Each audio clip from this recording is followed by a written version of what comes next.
Hi guys, so today a book review of All the Things That Could Go Wrong by Stewart Foster.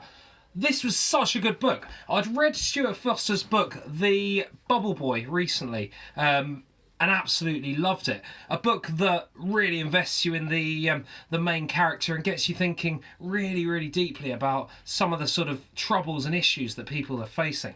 Now this book does a very similar thing, but with an altogether different story.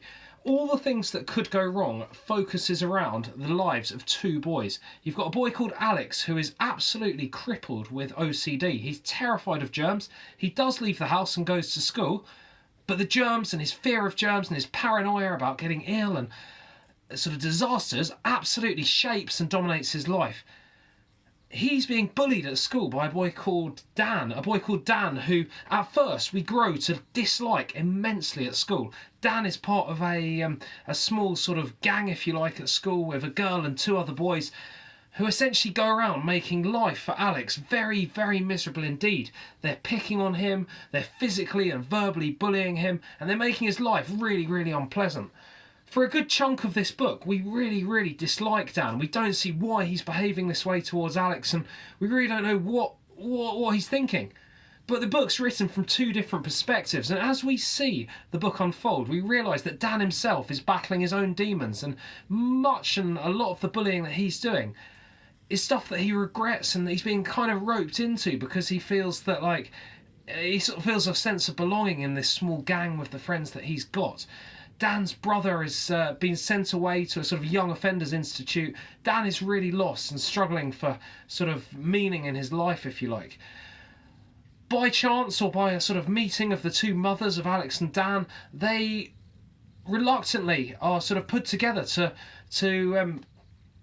sort of work and build on this raft that Dan had been building with his brother Ben. Alex doesn't want to do this. He doesn't want to touch the raft for a start because he hates the germs, but he doesn't also want to be in a room or in fact a sort of cave in Brighton with the boy that is bullying him.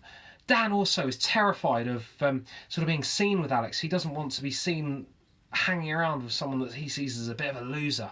But as the story unfolds, they actually become really good friends. There's lots of similarities with them. There's lots of things that they have in common.